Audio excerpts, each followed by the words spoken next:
아가서라고 하는 부분들을 처음에 이야기하면서 창세기와 요한계시록, 창세기 하나님께서 먼저 아담과 하와를 만드시면서 가정을 시작하셨어요. 그리고 마지막 때 요한계시록에서도 우리가 주님 앞에 신랑과 신부로서 하나님 앞에 서는 부분들 이야기를 해주고 있거든요. 그 중간 속에서 바로 이 아가서를 통해서 우리가 하나님의 신부로 준비되어 나가는 과정에 대한 부분들을 언급하는 부분들임을 함께 말씀을 나누게 되었습니다. 그러면서 우리가 하나님 앞에 어떤 모습으로 서야 될 것인가에 대한 부분들을 함께 나누면서 먼저 솔로몬의 아가라, 우리가 하나님 앞에 어떤 노래를 올려드려야 될 것인가 라는 부분들, 이 솔로몬이 지었던 시편이 105편, 그 중에서 노래 중에 노래로서 이 아가서를 이야기해주고 있는 이 부분들이 바로 이 앞에 있던 전도서에서 전도서 기자인 솔로몬이 마지막 이야기가 바로 무엇입니까? 모든 것이 헛되고 헛되다라고 이야기해 주고 있던 것이죠. 그러나 헛된 것으로 끝난 것이 아니라 이 아가서를 통해서 우리가 주님 앞에 신부로 서는 부분에 대한 것들을 우리에게 보여주고 있는 것이죠. 그래서 먼저 2절에 나오는 말씀 가운데 보면은 내게 입맞추기를 원하는 내 사랑이 포도주보다 진하구나. 내가 입맞추기를 원한다. 주님과 입맞춤을 통해서 주님 앞에 나아가게 되는 부분들을 언급하며 이야기를 해주고 있는 것이죠. 근데 우리가 그 주님과 입맞춤이 그저 세상적인 쾌락의 입맞춤이 아닌 주님과 깊은 사랑 가운데 들어가는 부분들 이야기하는데 그것이 포도주보다 진하다. 포도주는 세상 쾌락을 얘기해 주고 있거든요. 세상보다 훨씬 즐거움에 대한 부분들을 언급하며 사모하는 부분들 이야기해 주고 있는 것이죠. 그러면서 이렇게 사모가 나가는 그가 하나님 앞에 아름다운 모습임을 3절에서 이야기해 주고 있고 4절 가운데서는 그 신부가 어디까지 경험했느냐, 바로 주님의 왕의 침소로, 왕의 그 방으로 들어가서 신랑과 함께 은밀한 주님과 1대1 관계 속에서 만나는 아름다운 교제가 있었던 부분들, 그 사랑의 아름다운 모습을 언급하며 이야기를 해주면서 이 부분들 앞에 많은 사람들에게 그 주님과의 사랑의 아름다움이 어떻게 얼마나 귀한 것인가에 대한 부분들을 보여주었기에 그들이 내가 우리를 그 방으로 인도해 달라고 그 경험과 체험 가운데 들어가기를 원하는 그 부분에 고백을 하고 있는 부분들을 함께 나누게 되었습니다. 그러면서 이 술람미 여인이 신랑을 만나고 주님과의 이런 입맞춤과 깊은 사랑 가운데 들어가게 되었을 때 그가 자기 자신의 어떠함에 대한 부분들을 보면서 그것 앞에 결코 흔들리지 아니하고 자기 정체성이 주님과의 만남 속에 있는 부분들을 언급하면서 5절에 나오는 말씀 가운데 고백하기를 예루살렘 딸들아 내가 비록 검으나 아름다우니, 바로 이 술람미 여인이 본래 몸이 흑인이었어야 되는 것이죠. 그러니까 검은 사람으로서 대접받을 수 없던 부분들이 있었던 것이죠. 그러나 그가 내가 비록 검으나 아름다우니, 내가 비록 검지만은 주님의 사랑을 입고 보니까 내가 가장 아름다운 존재임을 이야기를 해주고 있는 것이죠. 우리가 여기서 분명히 깨달아야 될 것이 바로 무엇입니까? 내가 어떤 외적인 어떠함 때문에 내가 존중받는다는 의미가 아니라 내가 주님의 사랑받은 것 때문에 내가 비록 검지만은 바로 아름다운 존재임을 고백하며 사랑받는 존재임을 고백하며 나가는 모습을 언급하며 이야기를 해주고 있는 것이죠. 그러면서 말하기를 게달의 장막 같을지라도 솔로몬의 휘장같이 아름답다라고 이야기하면서 진실로 내가 세상의 어떤 것과 비교해서도 아름다운 존재임을 고백하고 나가는 모습을 이야기해주고 있습니다. 그러면서 오늘 오후 시간에서 가장 나눴던 말씀 속에서 6절의 말씀을 함께 깊이 함께 나눴던 부분들이 내가 햇볕을 쬐어 거무스름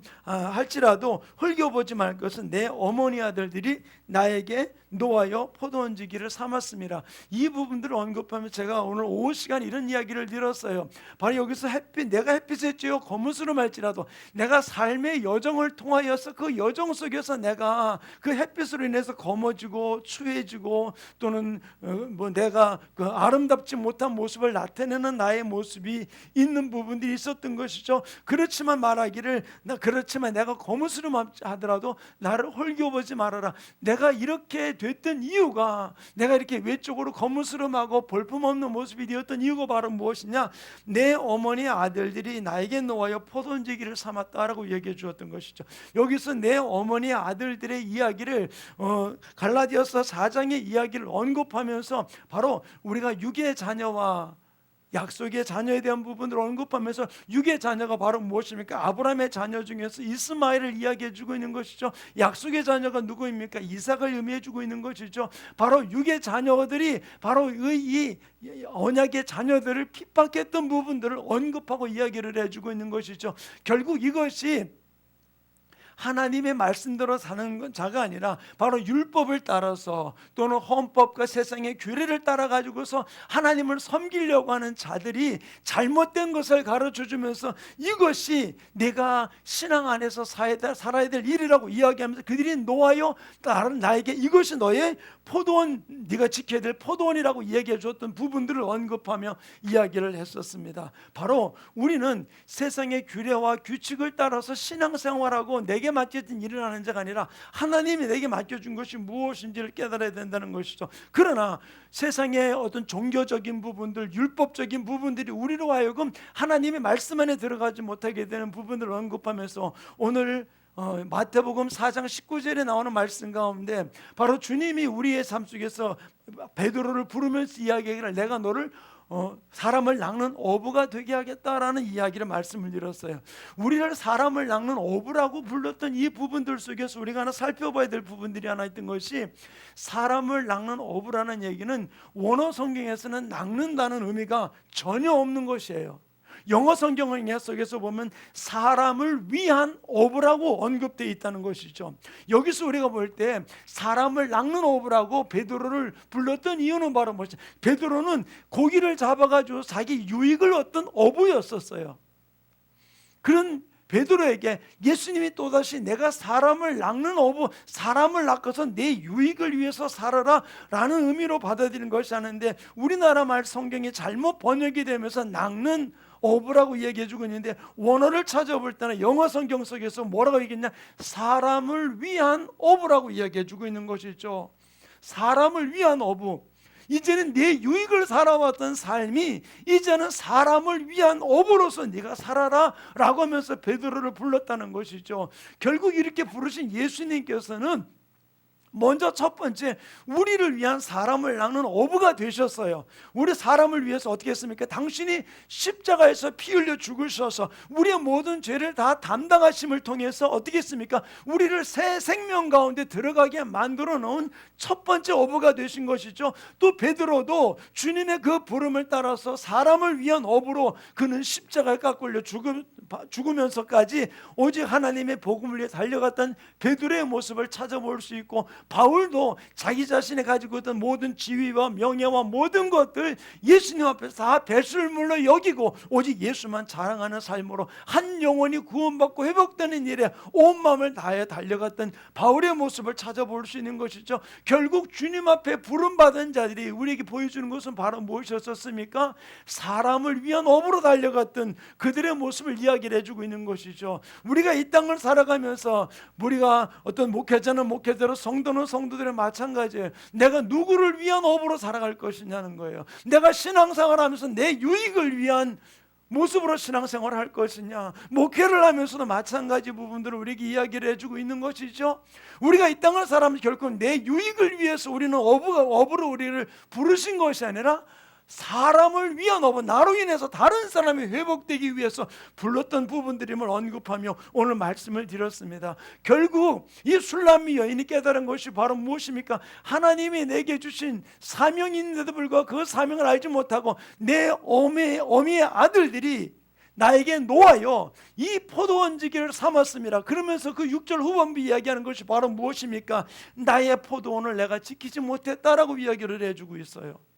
결국 하나님이 내게 허락하셨던 일들 앞에 올바로 달려가지 못했던 모습을 언급하며 이야기를 해주고 있는 것이죠. 저는 이번 세미나를 통해서 우리들이 진실로 내 유익을 위한 어부가 아니라 사람들을 위한 업으로 달려가면서 내게 맡긴 사명이 무엇인지를 분명히 알면서 우리는 세상의 윤리와 세상의 교훈과 세상의 어떤 율법주의를 따라서 신앙생활하는 모습이 아니라 하나님이 우리에게 원하시는 것이 무엇인지 이 부분을 분명히 살피면서 달려갈 수 있는 삶이 이루어지기를 간절히 축원합니다. 그러면서 7절의 말씀을 언급하면서 이야기하기를, 이제 이 부분들을 깨닫고 나니까 이 술람의 여인이 또 그 예루살렘 여인들이 이렇게 이야기하는 겁니다. 내 마음으로 사랑하는 자야, 내가 양치는 곳과 정오에 쉬는 곳이 어딘지 알게 하라. 진짜 그럼 내가 잘못된 거짓 선지자들에 따라서 살아왔던 나의 삶이라면은 이제는 참 목자들이,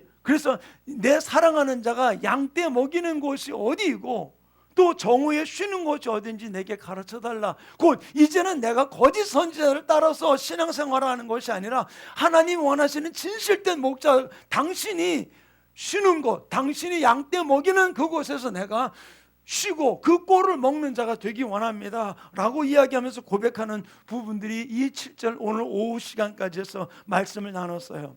근데 오늘 이 저녁 시간부터 나누기 원하는 것은 8절에 나오는 말씀 가운데서 진짜 양떼를 먹이는 곳이 어디인지, 정오에 쉬는 곳이 어디인지를 가르쳐달라고 언급하는 이 여인 앞에 그곳을 찾아라라고 얘기했더니 그것을 찾지 못하고 헤매는 것이죠. 그다음에 그 8절에 뭐라고 기록되는 것인가, 우리 8절 같이 한번 읽어보겠습니다. 시작.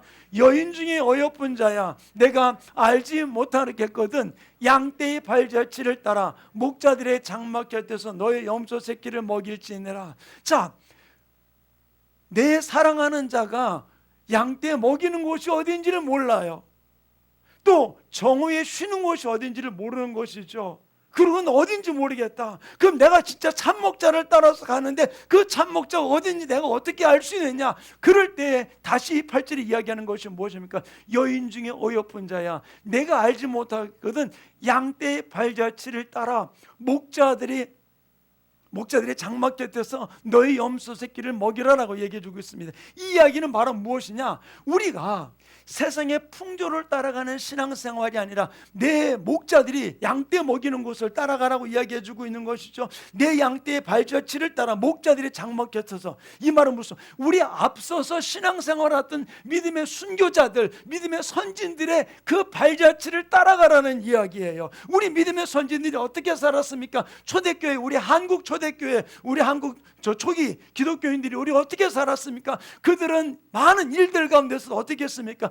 하나님의 복음을 위해서 그들은 새벽을 싸우면서 저녁에 주님 앞에 나오면서, 그리고 하나님을 위해서, 하나님 몸된 교회를 위해서 달려가는 일에 온 마음을 다했던 그들의 모습을 찾아볼 수 있어요. 우리나라뿐만 아니라 전 세계적으로 볼 때 바로 그들이 믿음 안에서 우리 믿음의 선진들이 살았던 모습은 어떤 모습입니까? 우리는 그 모습을 따라가야 되는 것이죠. 우리가 보면은 우리 교회 주제가 속에서도 보면은 100년 전 이 땅에 있었던 바로 1900 평양 대붕에 대한 부분들이, 부흥이 일어나기 원하는 부분 가지고 우리가 함께 우리가 기도하고 찬양하고 있습니다. 자, 그런데 보세요. 우리가 믿음의 선진을 따라가는 것이, 우리가 무엇을 따라갑니까? 세상이 이렇게 되니까 이렇게 신앙생활하는 거다, 이렇게 신앙생활하는 거다, 그것을 따라가는 일들이 얼마나 많이 있냐는 것이에요. 우리는 그것을 따라가라는 것이 아니죠. 내가 어디가 참 목자가 있는 곳인지를 알지 못한다면은, 그러면 먼저 양떼들이 따라가는 거, 우리 믿음의 선진들이 따라갔던 그 모습대로 순교자적인 자세를 가지고서 예배 중심으로, 하나님 중심으로, 교회 중심으로 살아가는 삶이 이루어져라 라고 이야기를 해주고 있는 것이죠. 이 부분들이 8절에서 이야기하면서 바로 양떼의 발자취를 따라 목자들의 장막 곁에서 너의 염소 새끼를 먹일지라 라고 얘기해주고 있는 것이죠. 그런데 염소 새끼는 두 가지 의미가 있습니다. 성경에서 염소와 양은 어떻습니까? 염소는 어떤 존재예요? 뿔로 들이받는 존재죠. 근데 양은 어떤 존재입니까? 양은 순종하는 존재. 근데 왜 내가 거기서 내 염소 새끼를 먹일지라라고 이야기해주고 있냐는 것이죠. 왜 여기서 염소 새끼라고 이야기했을까요? 바로 이 염소 새끼는 두 가지 의미가 있습니다. 첫 번째로는 예수 안에 첫 들어왔던 첫사람들, 초신자들의 모습을 볼 수 있어요. 그들이 어디가 방향인지를 모르고 아직도 옛 성품을 벗어버리지 못한 모습으로 살아가는 일들이 있는 그들의 모습을 이야기를 해주고 있는 겁니다. 두 번째로는 불신자의 모습이거든요. 이 모습을 언급하며 이야기를 해주고 있는 부분들입니다. 그래서 이 염소 새끼에 대한 부분들을 언급하면서 바로 그들에게 올바른 꼴을 먹일 수 있도록 그들을 내 장막 곁에서 그들을 먹이라라고 이야기해주고 있는 것이죠. 우리가 진실로 믿음의 선진을 따라서 믿음의 발자취를 따라가면서 우리가 할 일이 바로 무엇입니까? 초신자들의 앞서서 우리가 예수 믿으면서 그들 앞에 모범적인 모습으로 살아갈 수 있는 삶이 이루어져야 되는 것이죠. 또한 세상 사람들 앞에서도 이 모습을 우리가 보여줄 수 있는 삶이 우리 지체들 속에서 이루어지기를 간절히 축원합니다. 이 부분을 언급하면서 이야기해 주고 있습니다. 그러면서 9절에 이야기하는 것이 바로 무엇이냐? 내 사랑아, 내가 너를 바로의 병거의 준마에 비하였구나. 저는 이 아가서를 보면서 하나님이 우리의 모습을 어떻게 바라보고 있느냐라는 것이죠.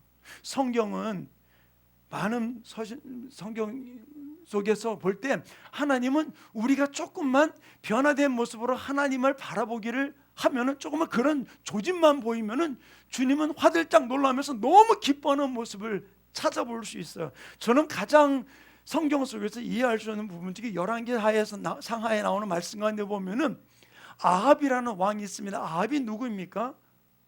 그 아내 부인은 이세벨이에요. 우상을 얼마나 섬겼는지 몰라요.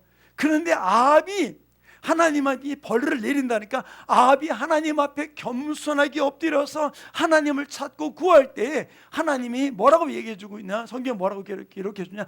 아합이 내 앞에 겸손함을 보고서 내가 그에게 벌 내리는 것을 중단한다 라고 이야기를 해주고 있어요. 아니, 그것과는 상관없이 당장 벌을 내려도 상관없는 아합을 하나님은 그가 겸비하면서 하나님 앞에 엎드리는 모습을 바라보면서 그에게 내리려는 징계를 돌이키셨어요.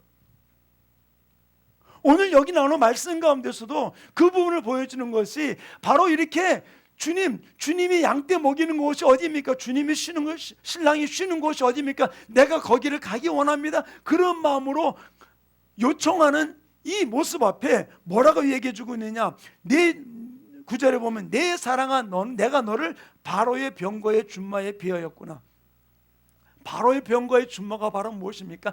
당시 바로 애굽의 바로가 가지고 있는 군마들은 가장 용감한 군마들이었었어요. 씩씩하고 또 전쟁을 하는데 능숙한 그런 군마들이었었습니다. 그런데 지금 그렇게 주님이 우리 신랑이 양떼 먹이는 곳이 어딘지, 정오에 쉬는 곳이 어딘지, 나도 거기 가기 원한다고 요청하는 그 소리 앞에 그를 바라보면서 말하기를 바로 내가 너를 바로의 병거의 준마에 비한다라고 이야기해 주고 있는 거예요. 바로 이 바로의 병거의 준마는 특별히 뭐냐면 아직도 하나님 앞에서 전혀 다뤄주지 아니한 세상적인 능력, 세상적인 기질, 세상적인 어떤 뛰어남, 그 부분들을 가지고 있는 것을 그대로 칭찬하며 이야기를 해주고 있는 것입니다. 그러면서 그 다음에 나오는 10절에 뭐라고 얘기했는지 우리 함께 읽겠습니다. 10절 시작. 내 두 뺨은 따은 머리털로 내 목은 구슬개미로 아름답구나. 자, 여자들이 화장을 할 때 여기 볼 터치 화장을 하죠. 볼에다가 파란색을 칠합니까? 빨간색을 칠합니까? 빨간색. 왜 그래요? 옳지, 이뻐 보이려고. 발그스름하게 홍조를 띠면서 아주 이뻐 보이려고 볼에다가 이렇게 색조 화장을 하잖아요. 그런데 바로 그를 바로의 병거의 준마에 비하면서 뭐라냐면 내 두 뺨은 따은 머리털로 아름답고, 그 뺨이 아름다운 부분들을 언급하며 이야기를 해주고 있어요. 그리고 그의 머리털이 아름답다고 이야기해주고 있습니다. 더 나가서 뭐라고 얘기해주고 있습니까?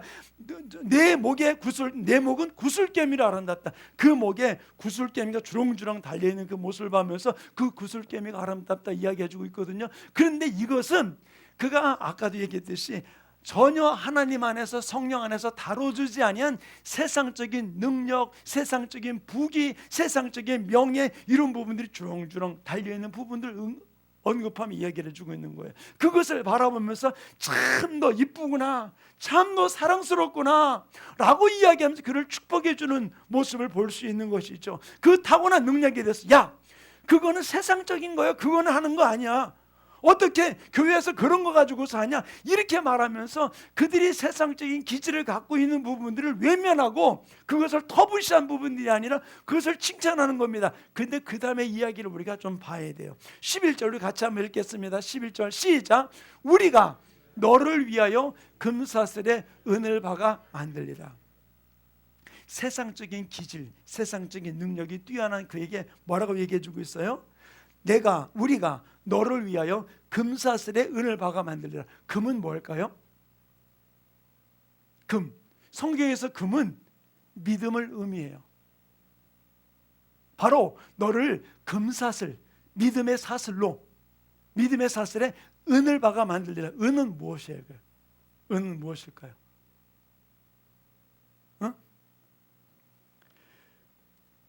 성막을 지을 때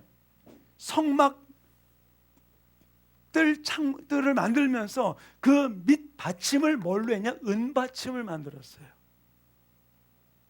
성경에서 은은 십자가를 의미해요. 결국 이야기합니까? 너 참 이쁘다. 진짜 너 기질이 바로의 병거와 같이 진짜 훌륭하구나.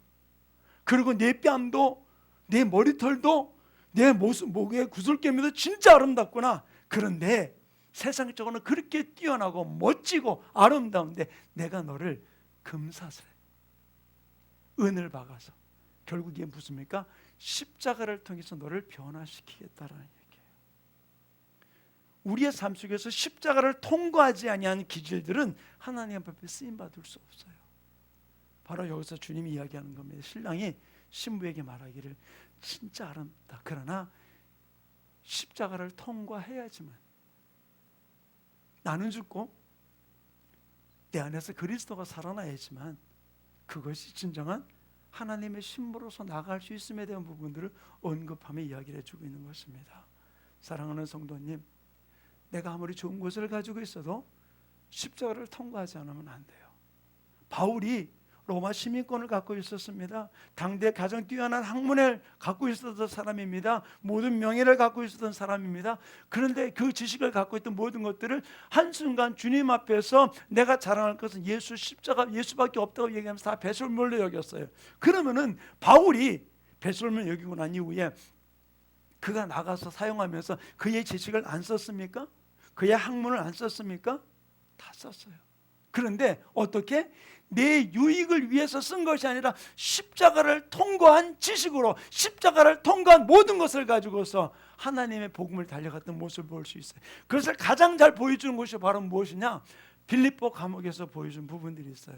빌립보 감옥에서 귀신 들려서 점치는 여인을 고쳐주고 난 다음에 그가 붙들려서 어떻게 됐습니까? 매를 맞고 그리고 감옥에 착고가 채워서 들어가 있게 되었어요. 그때 바울과 실라가 거기서 하나님을 찬송하며 예배할 때 옥토가 흔들리면서 옥문이 열리고 그의 착고들이 다 풀어지는 역사가 일어나게 되었습니다. 그리고 그 다음 날 어떤 일이 벌어졌어요? 간수장에게 통해서 그를 그냥 풀어서 내놓아라 라고 이야기합니다. 그때 바울이 뭐라고 얘기합니까?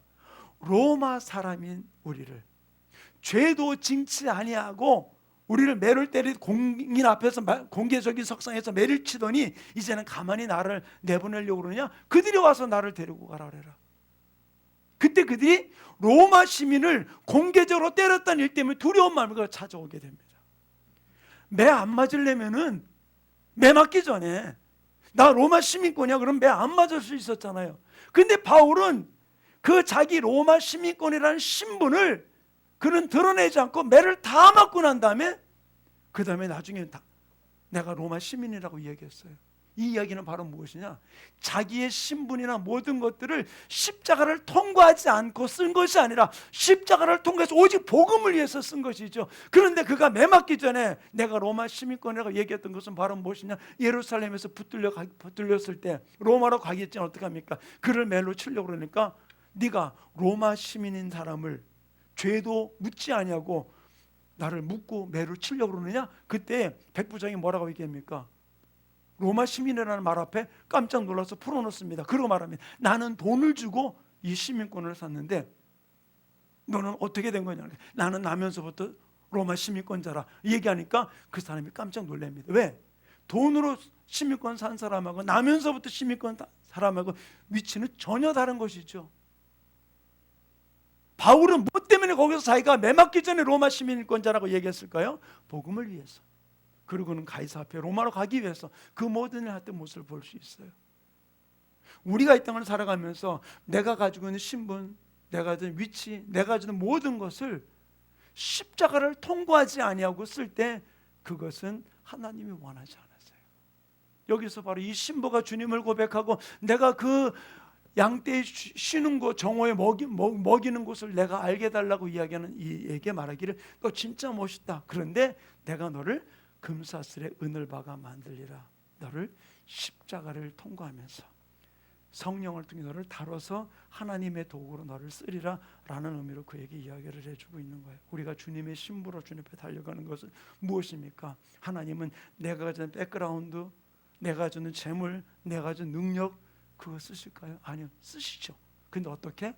내가 십자가를 온전히 통과하고 날 때 그것을 통해서 주님의 신부로 주님 앞에 쓰임받는 귀한 역사가 우리의 삶 가운데 이루어지게 되는 줄로 믿습니다. 주님의 신부는 그냥 쓰는 게 아니에요.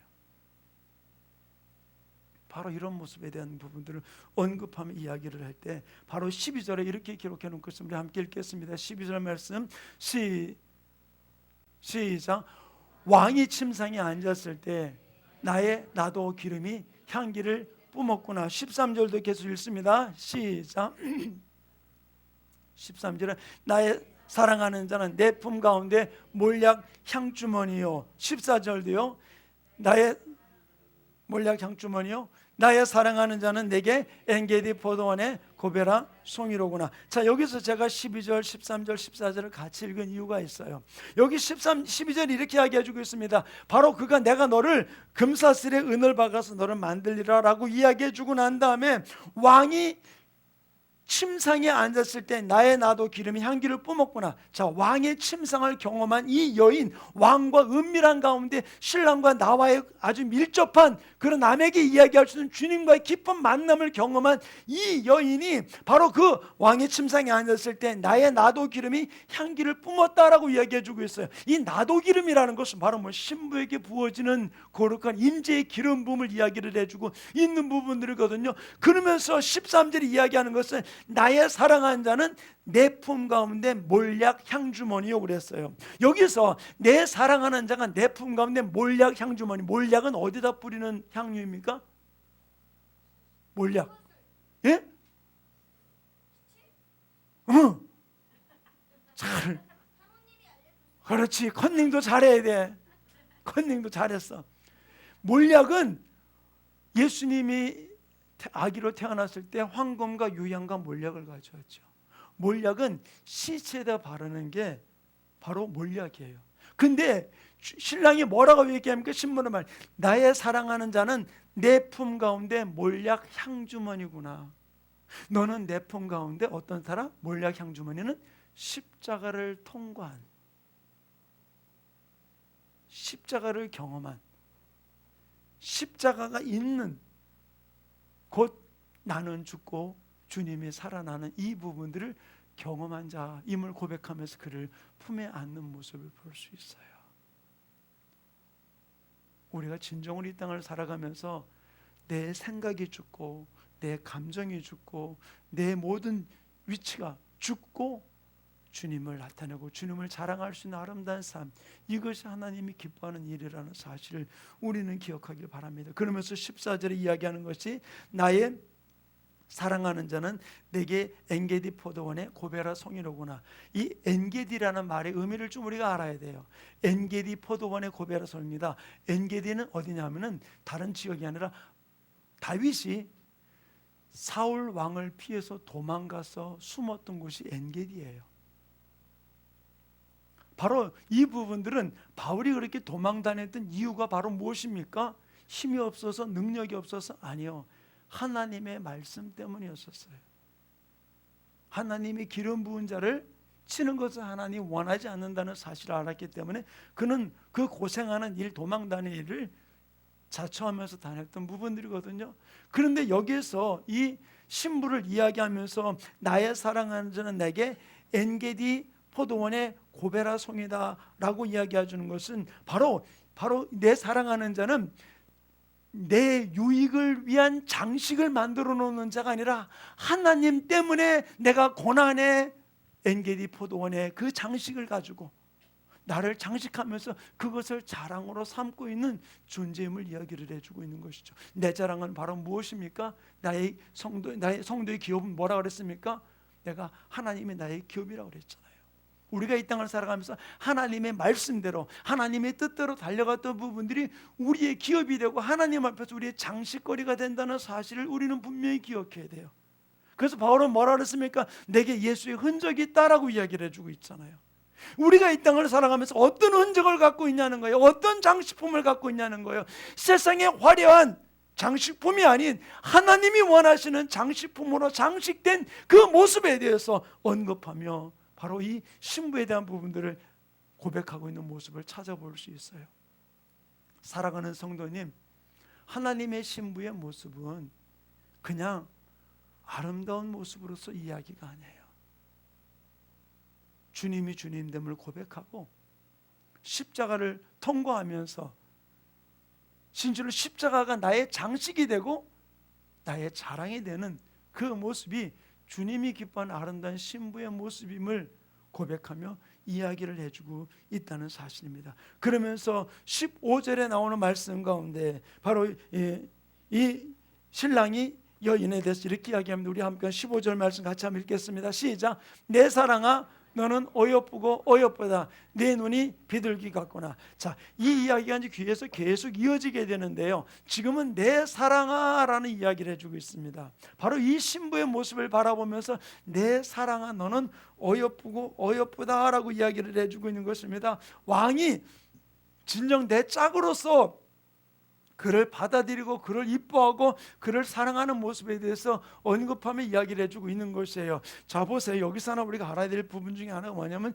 주님께서는 완벽하고 완전한 모습으로서 다듬어지기 전에 우리 모습도 주님은 어여쁘고 어여쁘다 내 사랑아라고 이야기하면서 우리를 품고 우리를 안고 우리에게 주목하고 계시다는 사실을 우리는 기억하기를 간절히 축원합니다. 그렇기 때문에 우리가 알아야 될 일은 바로 무엇이냐, 어떤 사람과 신앙이 어떤 월등한 사람과 우리가 비교하면서 나가는 자의 모습이 되지 말고 그 모습은 그 모습대로 사랑하시고 내 모습은 내 모습대로 사랑하시는 그 사랑 앞에 날마다 내 사랑을 주님을 향한 사랑을 고백하며 나가는 아름다운 모습이 우리의 삶 가운데 이루어지기 원합니다. 그때 주님께서는 우리를 다루기 위해서 내게 아직도 세상 것이 있다면 금사슬에 은을 박아서 우리를 만들어가는 일들이 일어나게 될 줄을 믿습니다. 그때에 내가 그 나를 다루는 그 일들 앞에 우리가 순종하면서 한 걸음 한 걸음 나아갈 때 하나님이 나를 토기장이가 빚어가듯이 나를 빚어서 하나님이 원하시는 모습으로 만들어가는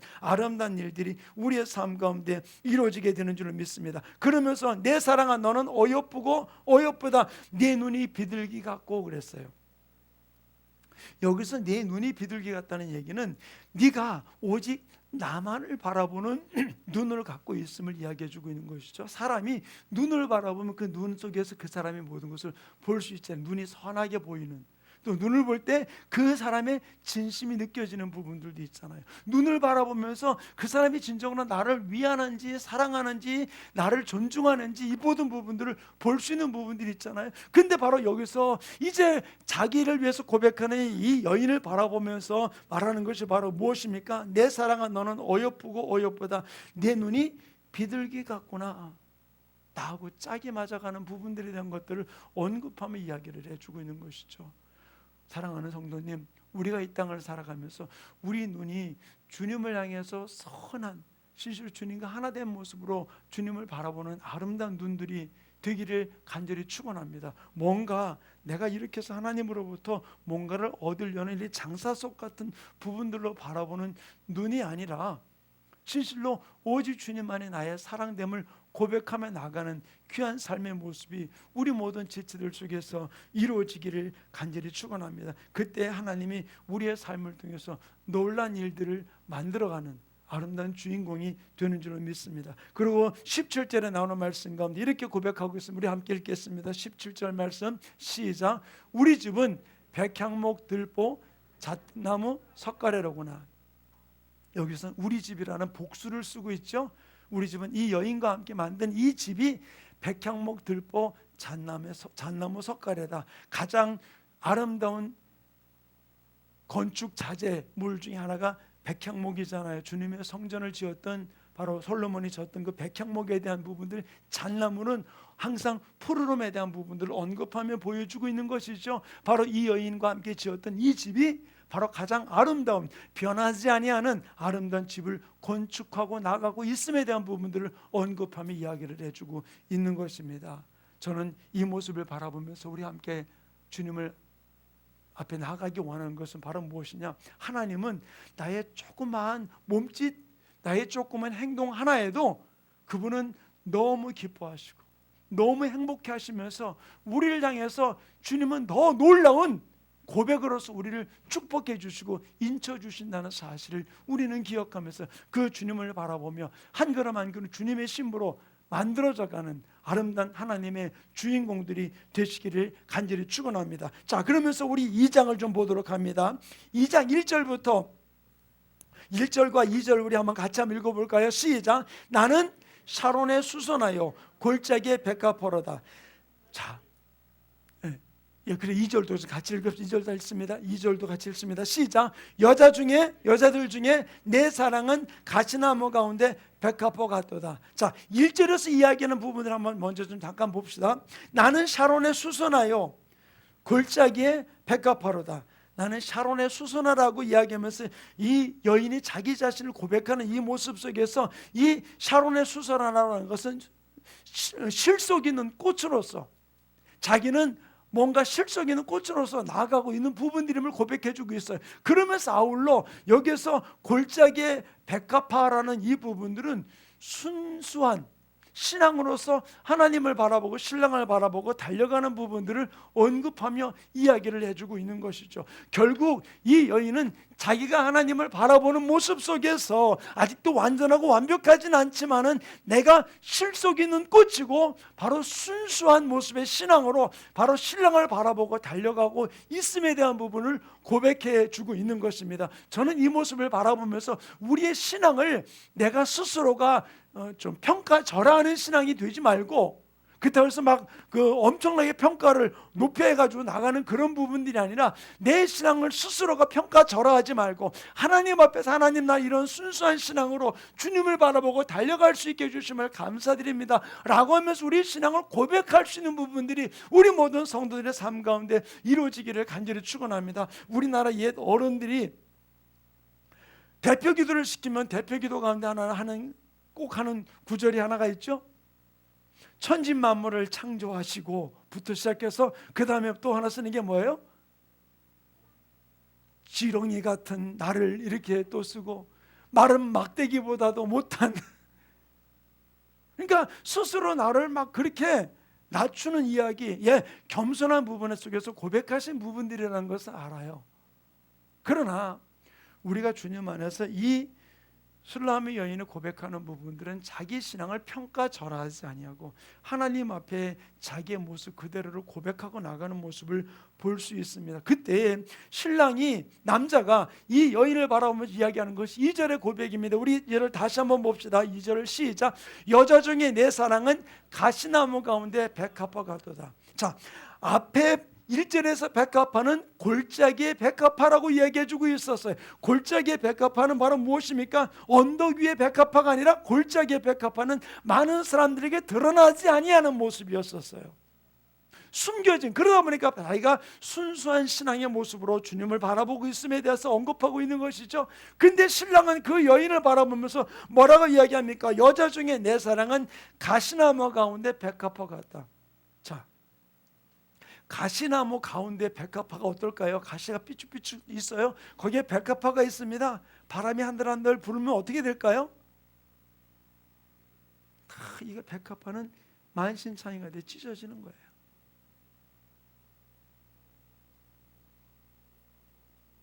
근데 이 백합화가 그렇게 찢어질수록 더 향기를 바라는 부분이 이루어지게 되는 것이죠. 백합화가 어떻게 생겼을까요? 한국 사람들 중에 그러니까 하얀색. 근데 이스라엘 가서 백합화를 보면서 가이드가 그러더라고요. 저게 백합화입니다. 근데 빨간색이에요.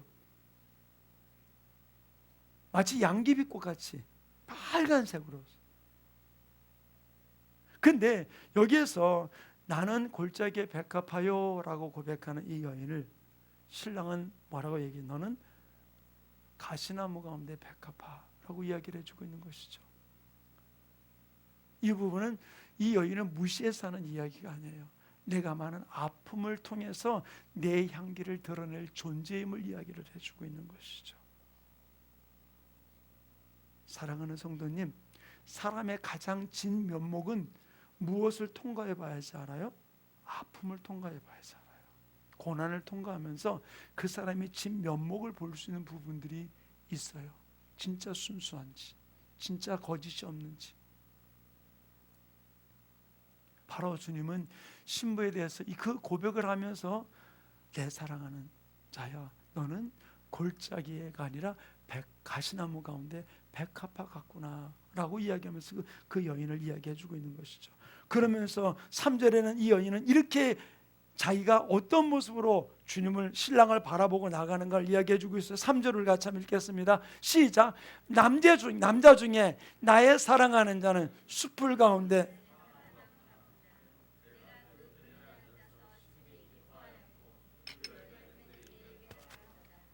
아멘. 자, 여기서 보면은 남자 중에 나의 사랑하는 자는 숲을 가운데 사과나무 같고, 자, 이 이야기는 숲을 가운데 풀이 많이 자라는 그 가운데 사과나무라고 하는 부분들이 나에게 시원함을 줄 수 있는 사과나무임을 이야기해주고 있는 것이죠. 그러므로 내 사랑하는 어떤 사람이다, 모든 잡목들, 그런 숲을 속에서 사과나무 같이 나의 그늘이 될 수 있고 나에게 시원함을 줄 수 있는 존재임을 이야기하면서 이야기해주고 있는 것이죠. 그래서 내가 그 그늘에 앉아서 심히 기뻐하였고 그 열매는 내 입에 달았도다. 오직 나는 이 세상에 어떤 것에 만족하지 아니하고 바로 신랑 되신 그분이 모든 잡초 속에서, 모든 숲을 가운데서 우뚝 솟아오른 사과나무 같고, 나는 그 그늘에서 그 열매를 먹으면서 내 모든 갈증, 내 모든 욕구를 채우며 나갈 것이다 라고 하는 이야기를 해주고 있는 것이죠. 오직 그 신랑으로부터 모든 것들이 해소되는 존재임을 이야기를 해주고 있는 것이죠. 우리가 주님을 섬기면서 주님 한 분만으로 만족하며 주님 한 분만 의지하면서 어떤 일들 속에 내 마음 빼앗기지 아니하고 주님만을 바라보기로 결심합니다 라는 고백을, 우리 신앙이 뜨거워질 때 주님 앞에 고백하는 모습들이 있잖아요. 마찬가지로 이 여인이 지금 주님과 대화를 나누며, 신랑과 대화를 나누면서 하는 이야기가 그런 것이죠. 나는 골짜기에 백합화입니다 그랬더니, 아니 너는 가시덤불 속에 백합화다라고 이야기했을 때, 내 사랑하는 남자, 내 사랑하는 사람은 많은 숲을 가운데 사과나무요, 내가 그 그늘에서 내가 그 사과를 먹으면서 나의 모든 것을, 시원함을 해결을 받을 그런 부분들입니다 라고 고백하면서 신랑에 대해서 고백하고 있는 것이죠. 바로 이렇게 서로 주고받으면서 신부로서 신랑으로서 하나 되어 나가는 모습에 대한 것들을 언급하며 이야기를 해주고 있어요. 그러면서 이 여인의 또 하나 고백하는 것이 바로 무엇이냐? 4절 우리 한번 같이 읽겠습니다. 4절 함께 읽습니다. 시작. 그가 나를 인도하여 잔치집에 들어갔을 때 그 사랑은 내 위에 깃발이로구나. 자, 이 이야기를 한번 가만히 보세요. 그가 나를 인도하여 잔치집에 들어갔을 때 그 사랑이 내 위에 깃발이었다. 잔치집은 즐거운 곳입니다. 흥이 있는 곳입니다. 근데 그곳에 내 그분과 함께 들어갔을 때 내 사랑은 내 위에 깃발이다. 오직 내가 그곳에서 나의 기쁨은 그분만이 기쁨임을 고백하면서 그 사랑이 내 위에 깃발이었다. 나는 당신의 사랑으로서만 만족하는 존재입니다 라고 하는 고백으로서, 오직 어떤 잔치집에서도 어떤 흥이 나는 곳에서도 나는 거기에 마음 뺏기지 아니하고 당신만이 내 사랑의 깃발임을 고백하고 있습니다 라고 하는 이야기를 해주고 있는 것이 이 부분의 고백이에요. 이 말은 곧 내가 어떤 일들 속에서라도 두 마음 품지 아니하고 당신만을 바라보며 당신을 나의 기쁨으로 삼고 당신만 의지하며 달려가겠습니다 라는 고백을 해주고 있는 것이 이 여인의 고백인 것입니다. 우리가 이 땅을 살아가면서 주님을 처음 만났을 때 그 모습은 무엇과도 비교할 수 없는 부분들이에요. 많은 분들이 그런 이야기를 해요. 내가 처음 신앙생활하면서 이게 밤인지 낮인지도 모르고 교회 가가지고 생활하고, 그 다음에 성경 읽을 때 뭐 이것이 밥이 타는지 안 타는지 생각도 안 하고 그냥 열심히 성경 읽고 기도하고 그렇게 나갔던 그 부분들에 대한 것들을 언급해요. 근데 그런 분들이 이제 신앙생활하면 점점 그 시간들이 줄어드는 부분들도 볼 수 있죠. 그리고 그걸 자꾸만 옛날이요 라는 식으로 우리가 넘기는 것이 아니라, 우리가 더 성숙된 모습으로서 주님의 사랑의 깊은 관계 속에 들어가야 되는데, 그것을 옛날의 이야기로 치부하고 넘어가는 부분도 있는 것이죠. 지금 여기 이 여인이 신랑과 지금 하나 주고받으면서 대화를 나누면서 지금 얼마나 기뻐하고 감격하면서 고백하고 또 고백을 듣고 그리고 다시 또 재헌신하며 나가는 이 서로 주고받는 이 이야기 모습 속에서 얼마나 아름다움을 볼 수 있습니까? 이번 아가서 세미나를 통해서 여러분들이 몇 번의 이 술람 여인이 고비를 겪게 돼요. 고비를 겪으면서 진정 주님의 신부로서 어떻게 무장되어 나가는지에 대한 부분을 볼 수 있는 것입니다. 그러면서 내가 지금 어떤 단계에 와 있는지, 어떤 모습 속에 내가 처해 있는지 내 자신을 바라보면서 더욱더 우리의 신앙이 주님을 바라보고 성숙하게 성장해 올라가는 아름다운 모습이 이루어지기를 간절히 축원합니다. 지금 여기서 이 여인의 모습 말은 무엇입니까? 너무 행복한 거예요. 내가 뭐라고 말 한마디 하면 또다시 화답하죠. 그 화답 들으니까 너무너무 신나니까 또다시 내가 주님을 향한 고백을 하고 있죠. 지금 이것을 서로 주고받고 하면서 얼마나 신바람이 나겠습니까? 그러면서 5절에 이렇게 이야기합니다. 5절 말씀을 같이 읽겠습니다. 시작. 너희는 돕고 사과라 나를 시원하게 하라. 내가 사랑함으로 병이 생겼습니다.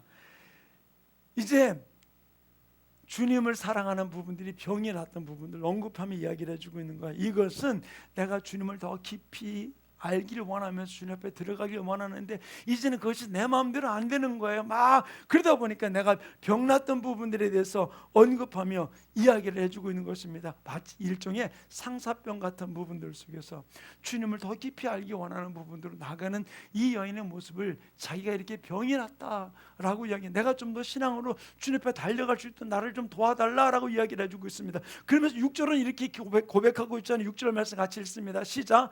그가 왼팔로 내 머리를 고우고 오른팔로 나를 안는 거라. 그가 왼팔로 내 머리를 고이고 오른팔로 안으면서 나를 안아주는 그 부분들을 상상하며 너무 행복해 있는 모습을 여기서 이야기를 해주고 있는 거예요.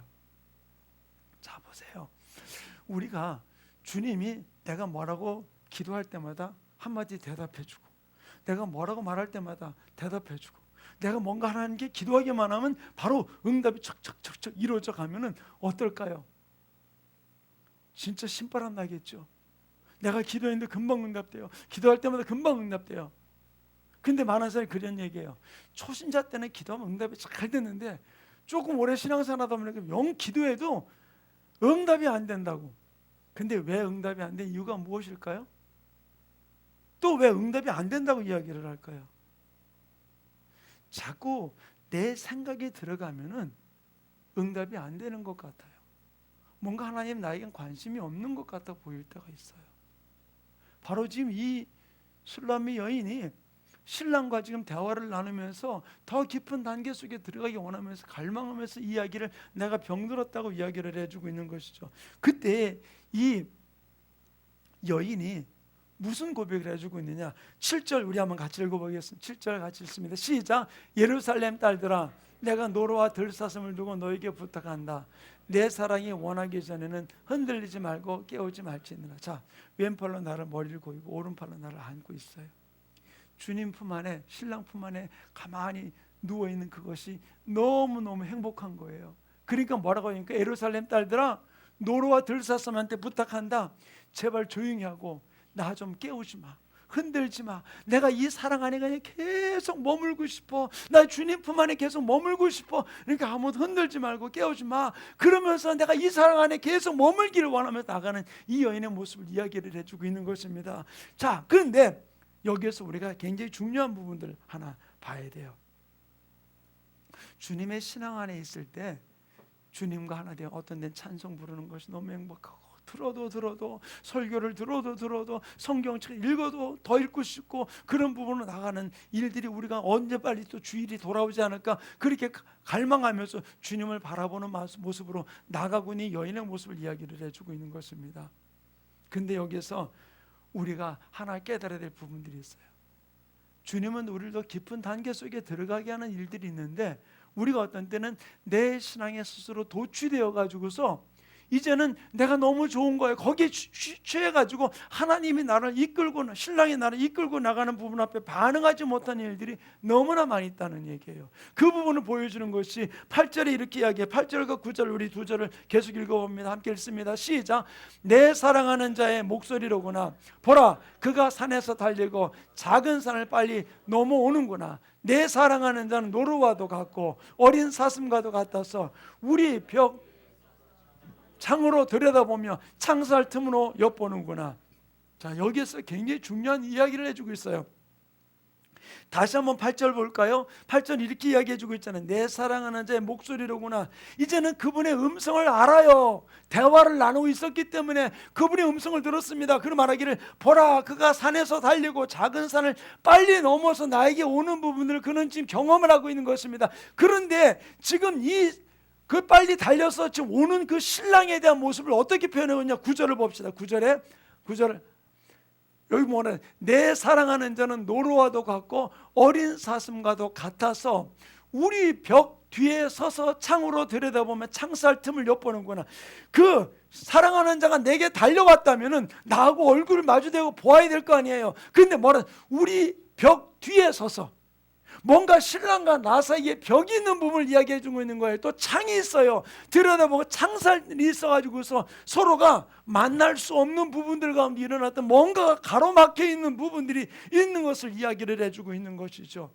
바로 이 부분들이 우리 알아야 할 것이, 우리의 신앙이 초보 신앙에서부터 더 성숙한 주님의 신부로 들어가는 일들 속에서 주님은 더 깊이 들어가기 원하는데 그분의 목소리도 들었습니다. 그분이 내게 오는 것도 느꼈습니다. 그런데 내가 아직도 성숙하지 못함을 통해서 그와 만날 수 있는 부분들 앞에 잘못된 벽이, 창살이, 창틈이 있어서 그와 만남을 방해하고 나가는 부분들이 있는 것을 보여주고 있는 것이에요. 사랑하는 성도님, 여기서 하나 우리가 깨달아야 될 부분들이 있어요. 하나님과 나의 장애물이 어떤 것이 있는지. 그냥 왜 내가 기도해도 응답도 없고 내 안에 기쁨도 없고 내 안에 만족도 없고 그분이 계신 것 같은데 어떤 때는 아무 내게 느끼는 것도 없고 그러면서 그냥 무미건조한 모습으로 나가게 되는 일들이 이루어질 때 뭔가 잘못된 것 같은 걸 느끼면서도 그 이유가 무엇인지를 깨닫지 못하는 것이죠.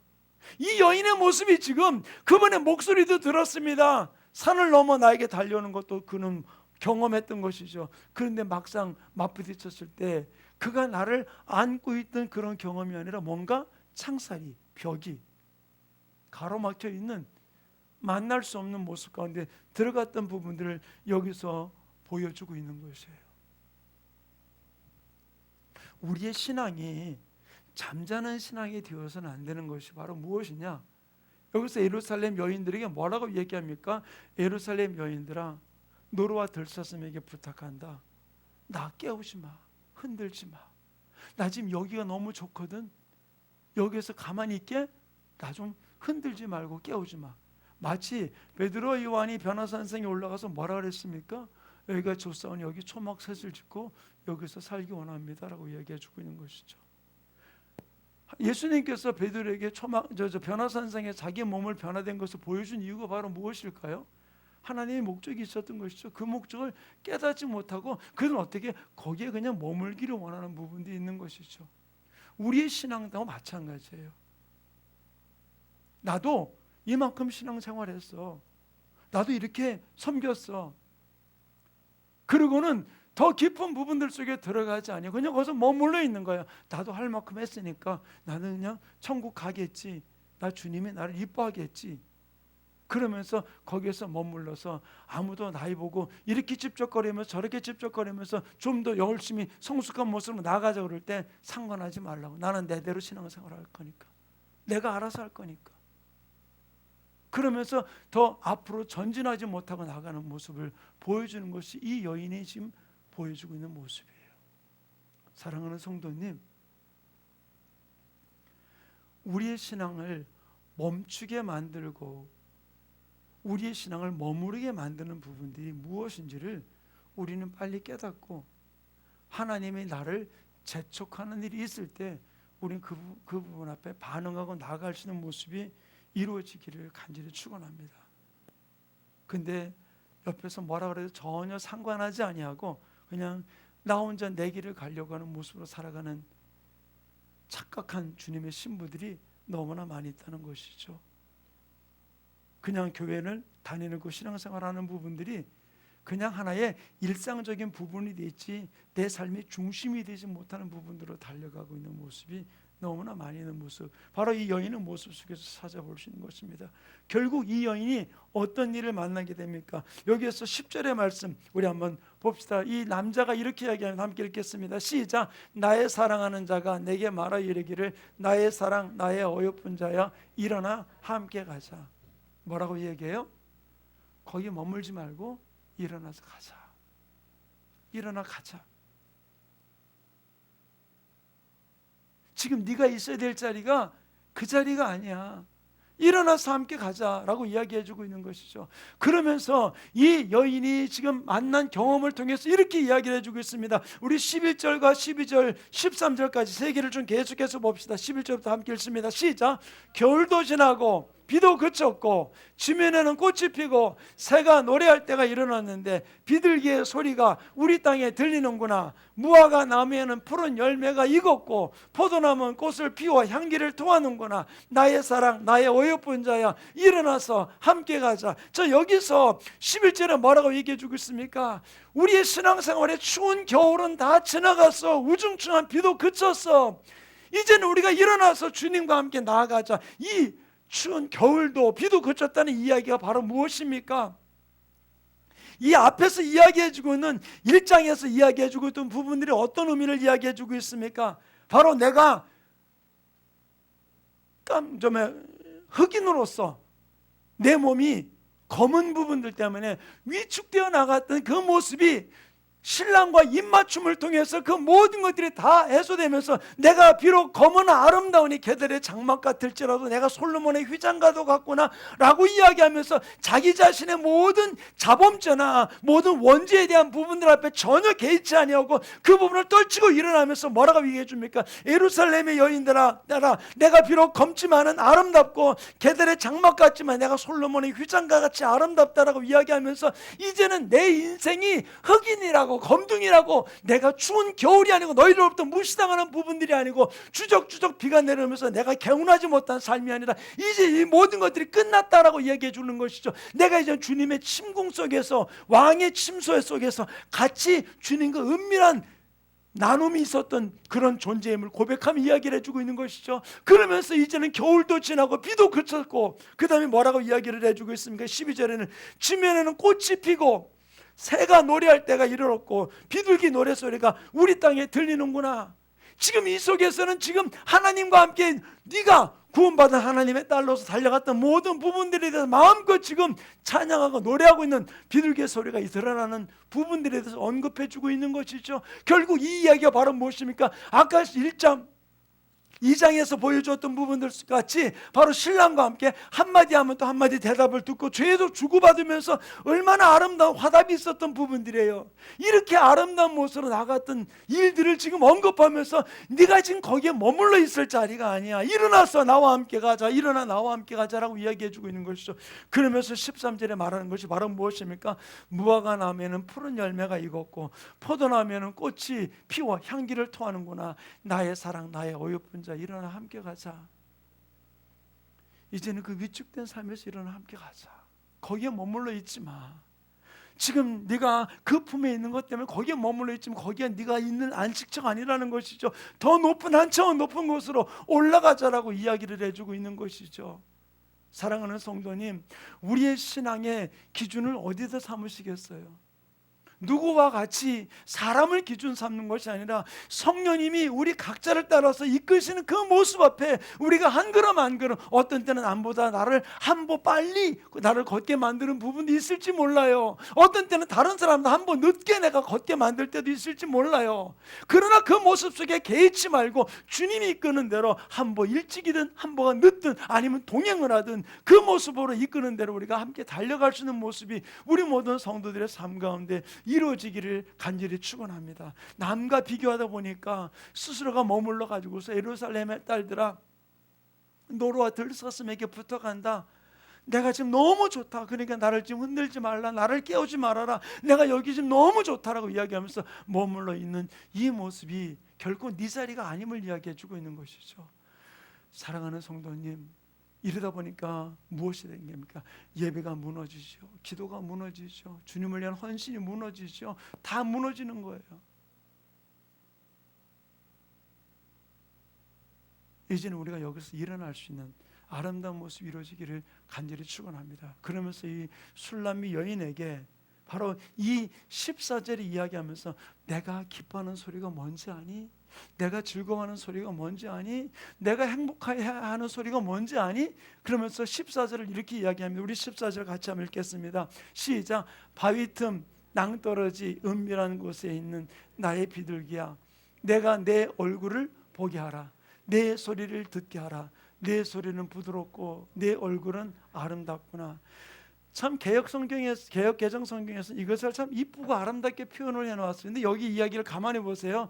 바위 틈 낭떠러지 은밀한 곳에 있는 나의 비둘기야. 자, 바위 틈 낭떠러지기에 떨어져 있는 그곳에 있는 비둘기의 모습이 어떨까요? 바위에서 굴러 떨어진 사람 혹시 한번 보신 적이 있으세요? 저희 지방의 목사님 한 분이 등산을 갔다 참 날다람쥐 같이 등산을 잘 하시는 분이세요.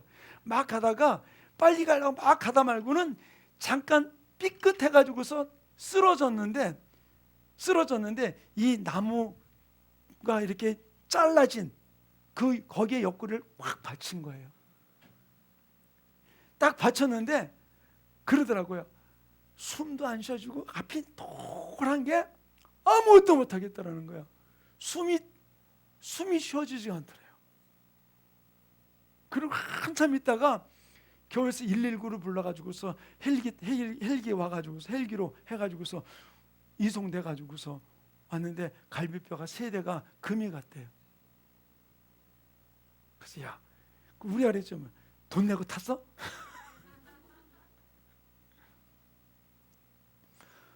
근데 보세요.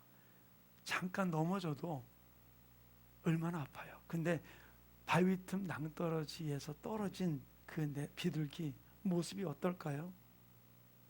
두 번째는 뭐라고 얘기해 주고 있습니까? 바위 틈 낭떠러지 은밀한 곳에 있는 나의 비둘기야, 내가 내 얼굴을 보게 하라. 거기서 네 아픔 앞에, 네 일 앞에 거기에서 그냥 고개 숙이고 있지 말고 나로 하여금 네 얼굴을 좀 보게 해라. 그리고 또 뭐라 그랬습니까? 내 소리를 듣게 하라. 너 얼굴 보기 원한다. 내가 네 소리를 듣기 원한다 라고 이야기해 주고 있는 것이죠. 그리고 내 소리는 부드럽고 내 얼굴은 아름답구나. 자, 보세요. 바위 틈 낭떠러지 떨어진 그 사람의 모습은 어떤 모습일까요? 피투성이가 되어 있는 모습이겠죠. 그리고 얼마나 고통에 애절하게 울부짖는 소리겠어요. 그런데 여기서 뭐라고 해주고 있습니까? 내 소리는 부드럽고 내 얼굴은 아름답다라고 이야기를 해주고 있어요. 이 이야기가 우리들 속에서 어떻게 들려올 수 있을까요?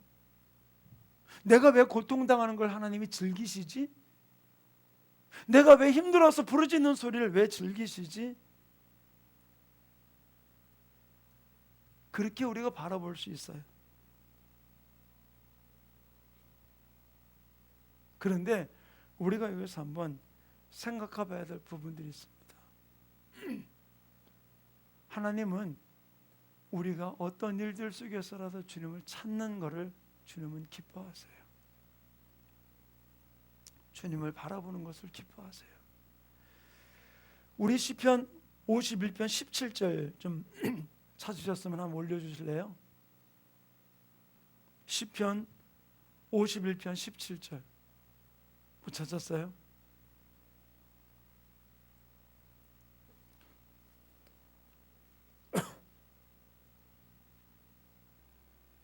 사무엘하 6장 13절 17편. 예. 자, 우리 한번 같이 읽겠습니다. 시작. 하나님께서 구하시는 제사는 상한 심령이라. 하나님이여 상하고 통회하는 마음을 주께서 멸시하지 아니하시리이다. 하나님은 우리가 애통하는 마음을 울부짖는 것을 기뻐하세요.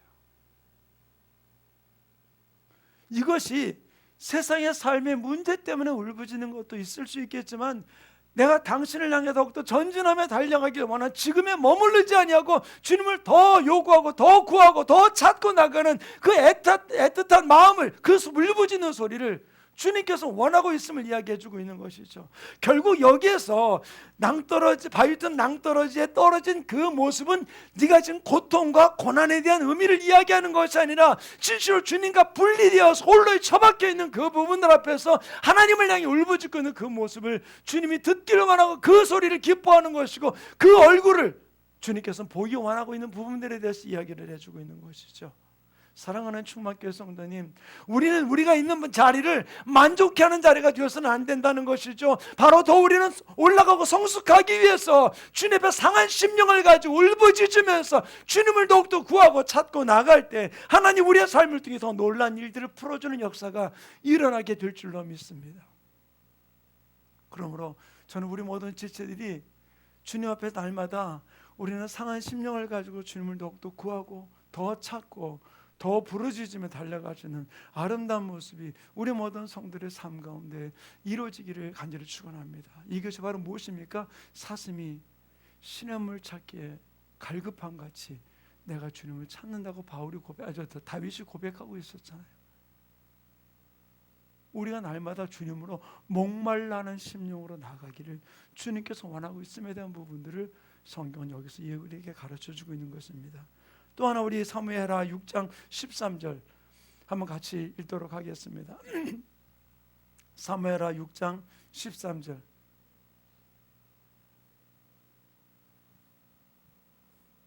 전사님이 다 찾아놨는데 제가 중간중간 막 건너뛰고 넘어왔더니 지금 그걸 찾느라고 좀.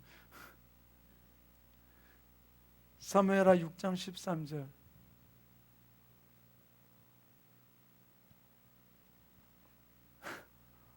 없어요? 네, 자 읽습니다. 함께 읽겠습니다. 시작.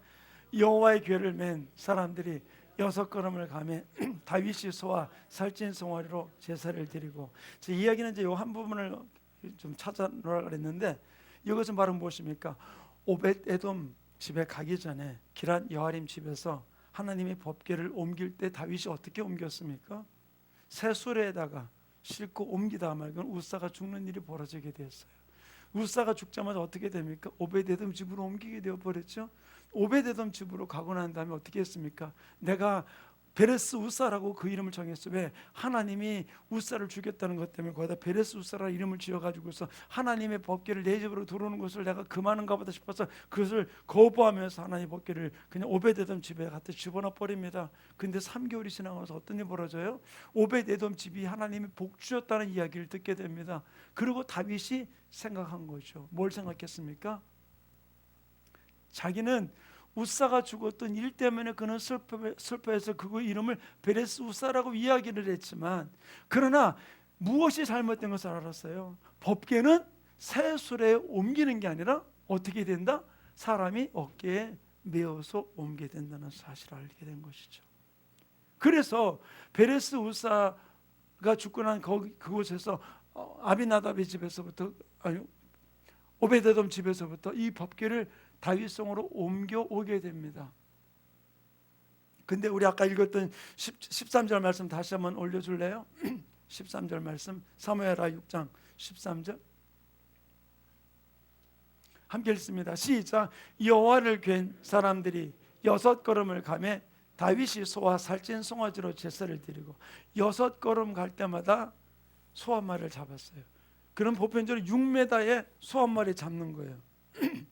그러면 오벳에돔 집에서 다윗성까지 얼마나 될까요? 거리가요?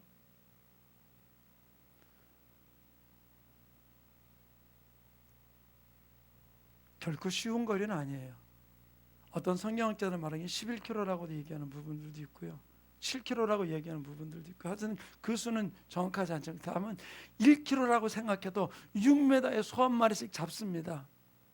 그러면 지금 법궤를 가지고 옮겨오는 그 자리는 어떻게 피범벅이 돼가지고 가는 거예요.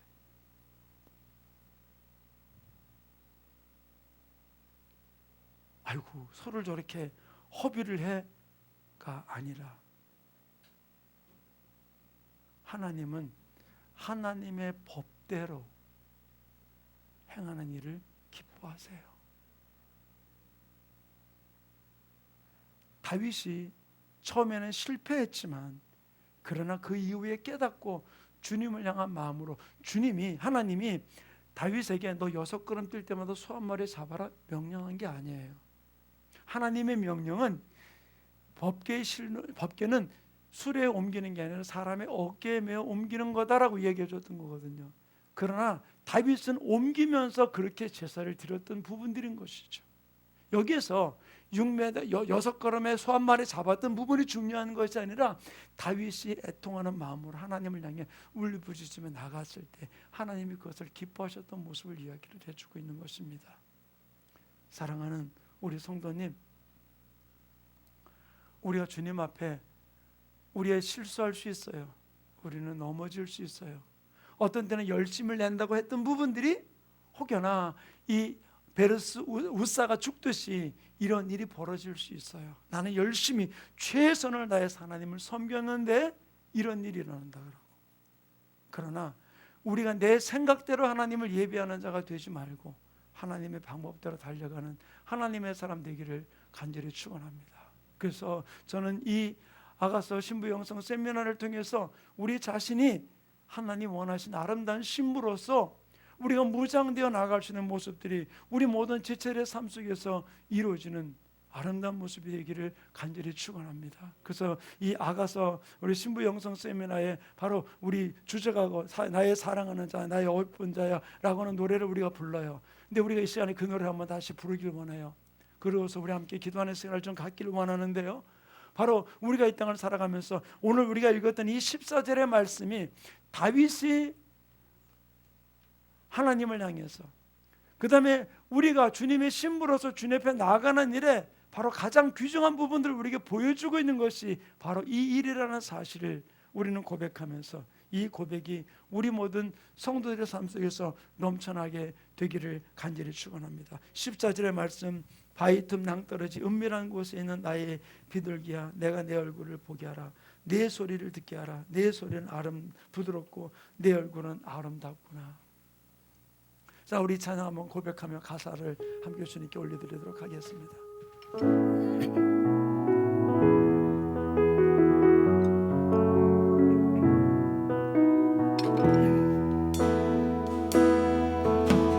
사랑하는 자의 목소리 듣기 원하네.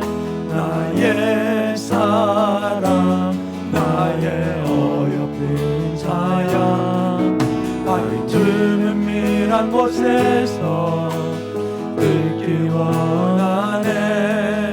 부드러운 주님의 음성. 나의 사랑, 나의 사랑, 나의 어여쁜 자야, 일어나 함께 가자. 나의 사랑, 나의 사랑, 나의 어여쁜 자야, 일어나 함께. 우리 다시 한번 고백합니다. 나의 사랑하는 자의 목소리 듣기 원하네.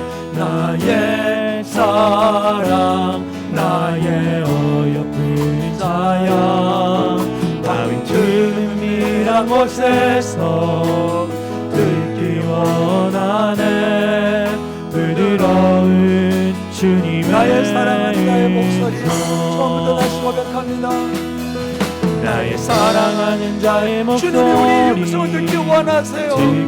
주님이 원하시는 그 갈급한 심령, 주님을 사모하는 마음으로 주님을 바라보는 아름다운 모습이 이루어지기 원합니다. 바위 틈이란 곳에서 듣기 원하네. 부드러운 주님의 나의 사랑, 나의 사랑, 나의 사랑, 나의 어여쁜 자야, 일어나 함께 가자. 나의 사랑,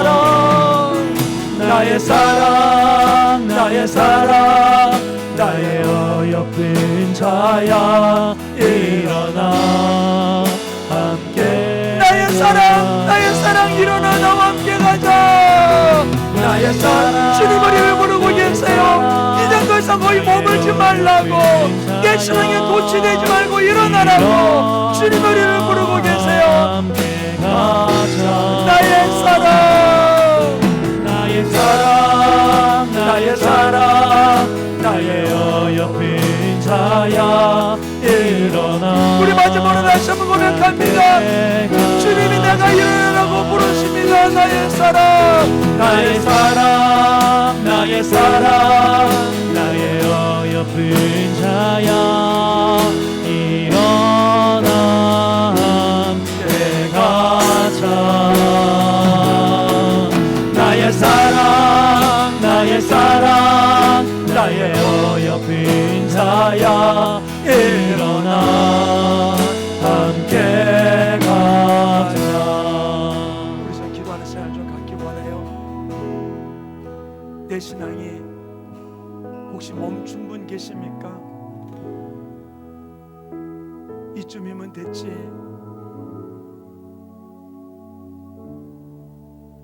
다른 사람과 비교하면서 혹시 멈춘 분 계세요? 이제 우리 일어납시다. 나의 사랑, 나의 어여쁜 자야, 일어나자고 주님이 말씀하세요. 우리는 어디 자리에서 만족하지 말고 주님이 나를 부르실 때까지 끝까지 달려가는 하나님의 신부 되기 원합니다. 우리 그런 마음을 가지고서 그런 고백으로 우리 주님 앞에 고백하는 시간, 기도하는 시간 갖기 원합니다. 우리 함께 기도하겠습니다.